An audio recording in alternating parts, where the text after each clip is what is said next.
Cheers! Welcome to Hopefully Here Reading.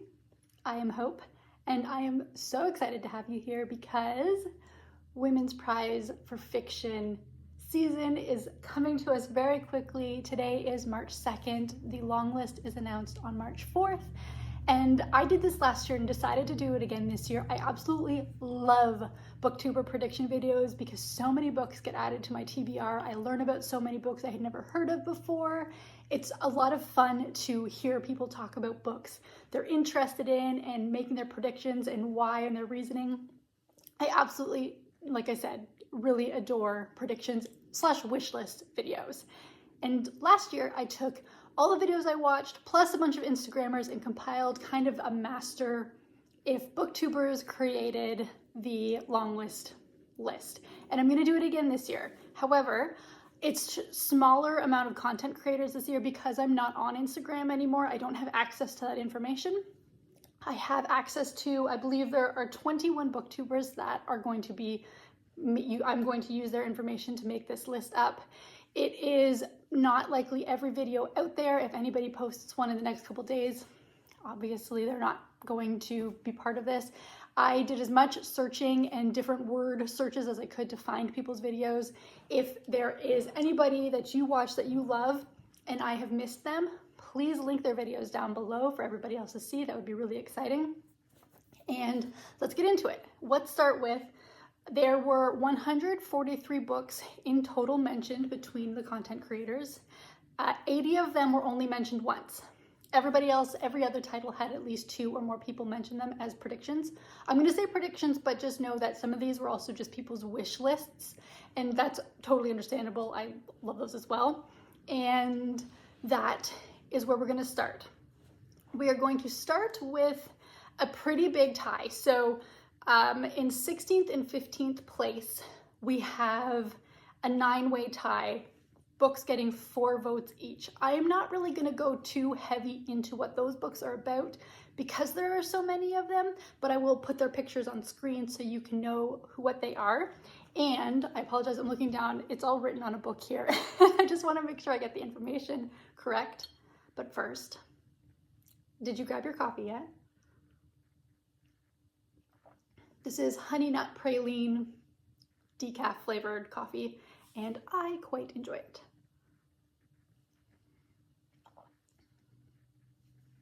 Okay, numbers 15 and 16, which are going to be split in a 9-way tie. Those books are, first one, we have Disappoint Me by Nicola Denon. There was This Motherless Land by Nikki May. I have actually started reading this book. I'm really enjoying it. There is The Fertile Earth by Ruthrika Rao. A House for Miss Pauline by Diana McCauley. Behind You is the Sea by Susan Mowdy Derry. Creation Lake by Rachel Kushner. This is one of the ones that a lot of people guessed because there seems to be a lot of Booker and Women's Prize crossover, and this is one of those books that people guessed as to be the book for the crossover. All Fours by Miranda July, a book I have in fact read and don't necessarily need to see it on the list, I'll be honest. Hum by Helen Phillips. Blue Sisters by Coco Mellers. This is a book that has definitely gotten quite a bit of hype. I haven't read anything by Coco Mellers before, but I think at some point I'm going to have to get around to reading her books. I think that was it. So those are all the books that kind of I have tied for the last 2 places. Otherwise the list would have been 1,000 books long. So we're actually starting with book 14. Book 14 got 5 votes, and this is The City Changes Its Face by Emar McBride. And this is, it seems to be kind of an age gap romance, but there's more to it than that. It says it's a love affair. Oh, nope. It says it's a love affair tested to its limits, and you're following 2 people, Ellie, or Ely? I think it's E-I-L-Y, I think was the name, and Stephen. And it seems that there's quite a age gap between the two and you're following their love story. Kind of giving me Kairos vibes, to be honest, but we will see if that ends up on the list. I will be picking it up, as anything on the long list I will be attempting to pick up.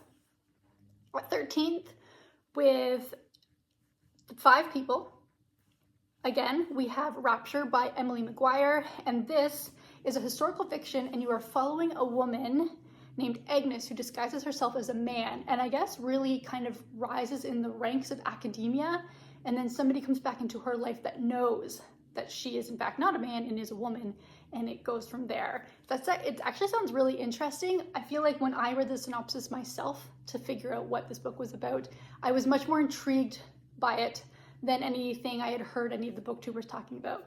So this is one that just might end up on my TBR anyways.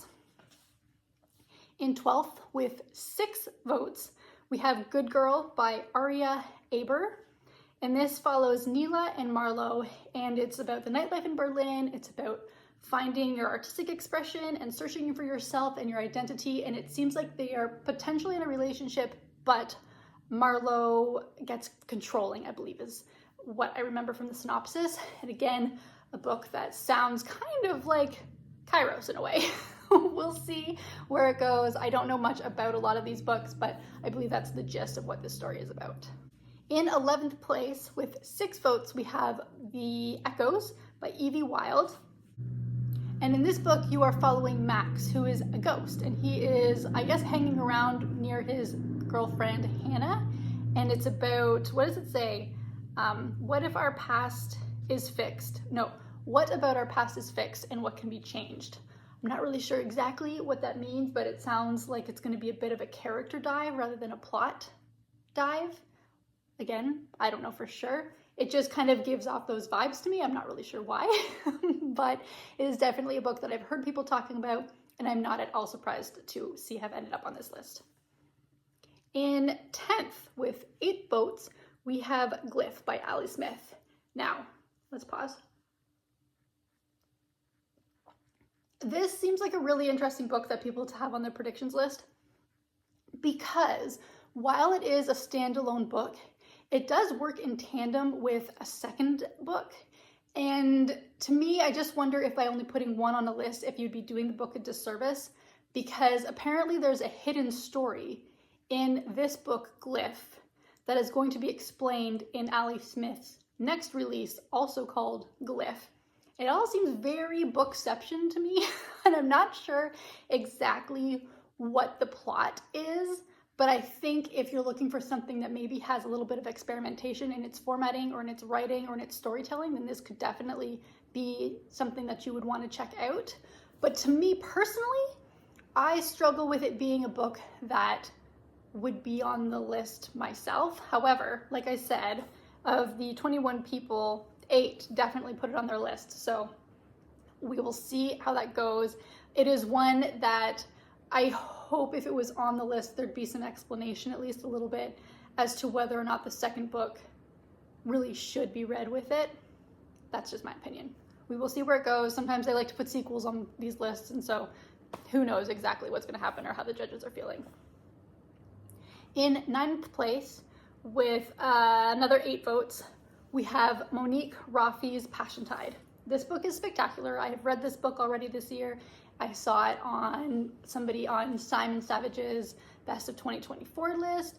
This is a book, you're following the story of a woman named Sora Tanaka, and she has been murdered, and you're following how the violence against women on this island that she was at finally comes to a head, and women decide to kind of fight back and protest, and it just creates this movement, and it's about women working together to just bring light and shed light on the injustice that it is to just be a woman on this island and how things need to change. It's such a good book. I highly recommend it, even if it is not on the Women's Prize, but I can absolutely see why people would predict this book to be on it. It seems it is very much aligned with a lot of the themes and topics that the Women's Prize would want to highlight. Number 8, again with 8 votes, is Confessions by Catherine Airy. This book sounds really interesting. It is a multi-POV family drama that you're following through this book. I think that seems like there are 3 different characters that you're following. Let me make sure. You are following a point of view from 1974, 2001, and 2018. And I guess the stories must intertwine at some point. It does say that this book is for fans of The Goldfinch and Tomorrow and Tomorrow and Tomorrow. The Goldfinch I really enjoyed, and Gabrielle Zevin, I haven't read Tomorrow and Tomorrow and Tomorrow, but I've really enjoyed other books by her. So I think this is definitely a book that I would want to check out, and I believe I've actually put it on hold at the library already. Regardless if it gets put on the list or not, it's one that I hope to get to in the foreseeable future. In 7th place, with 9 votes, we have Shy Creatures by Claire Chambers. We are getting into the books that have quite a few people backing it or hoping that it'll be on the list. In Shy Creatures, you are following Helen, who is an art therapist, and William, who has been living in seclusion essentially for eons, and it turns out he's a very good artist, and kind of how their lives combined and how William came to live in, not squalor really, but came to live outside of society very much, and how Helen hopes to help him kind of come into himself in a way in her role. She's having an affair. There's a lot of different kind of facets to this story and how they all come together and come to a head. I enjoyed this book. I think that the writing was done really well. I didn't love it as much as some people seem to have loved it, but I can definitely see why people would be putting this on their list again. Yeah, it's a good one. Number 6, I'm actually surprised. I don't know why I'm surprised that this book is as high up on the list as it is, with 10 votes, but that is Intermezzo by Sally Rooney. And I think I'm surprised because Sally Rooney is such a divisive writer, but I believe that even people who don't necessarily enjoy her writing style can understand why it would be on the list. And do I want it to be on the list? I'm not sure. I think I wouldn't be surprised either way, to be honest, if it was on or if it wasn't, because it is such a commercial book. I guess I would be kind of surprised if it was, but because it's Sally Rooney, I'd be surprised if it wasn't. I'm a little split on this one myself. And in this book, you're following 2 brothers. You're following Ivan and Paul. Is that his name? Peter? Peter. And they are brothers, and they're grieving the death of their father. And they're dealing with it in very different ways. Ivan is the younger brother. He is a very good chess player. He meets an older woman. And Peter is a lawyer, and he kind of has these expectations about what his life should look like. But he's married, and he's having an affair. And so all this kind of stuff is going on while they're dealing with their relationship with each other, and their expectations of each other, and their expectations of what their grief should look like. It's actually a really great book. But do know, it is Sally Rooney. It does take some warming up. The first couple pages reading this book, I struggled. I was like, I don't know if I'm going to be able to read this, because you really have to get into the rhythm of her writing, particularly for one of the characters, and that in itself can be a challenge. But I do think that kind of the overarching story and themes is one that absolutely would align with the Women's Prize. And so, like I said, on or off, I wouldn't be surprised, but it is a good book. I had a good time reading this one. In 5th place, with 11 votes, we have Universality by Natasha Brown. I don't know much about this book. I've never read from this author before. This book says it is about the force of language and the rhetoric of truth and power, which, I'll be honest, doesn't give much. I believe what is happening is somebody has been killed by, bludgeoned by a gold bar, and a reporter comes in, and there's a banker, a columnist, and an anarchist movement that collide. That's what I know. I know nothing more. I do know that her other book, The Assembly, is shorter, so I wonder if this would be short as well, which I think is always a bit of a relief with these prizes, to have some books that are a bit tinier, just because it helps get through them, and because there's only 4 weeks between the long and the short list. Let's hope that they kind of considered a little bit what they're doing to their readers in this process. In 4th place, with 11 votes again, we have The Lost Love Songs of Boise Sing by Ingrid Pernod. And this book I have seen all over the place, even before these predictions videos. It follows 4 women and how they are attached to the gangster Boise Sing. And I guess just how he influences their lives and what their lives are like because of him, but it doesn't focus on him, it focuses on the women and the stories around him. that's what I know. Again, like I said, I have heard nothing but very good things about this book. It's actually not one that I can get. It doesn't appear to be available to me. I don't know if that's because it's not in the States, period, or if it's just not in my libraries. I'm not sure what the answer to that one is, but it is one that hopefully, if and when it becomes available, I'll get a chance to read it. In third place, with 12 people wanting this on their lists, we have Nesting by Roshan O'Donnell. And this is one that, I'll be honest, just because of the way people talk about it, I will be super surprised if it isn't on the list. You're following a woman who decides to leave her abusive husband.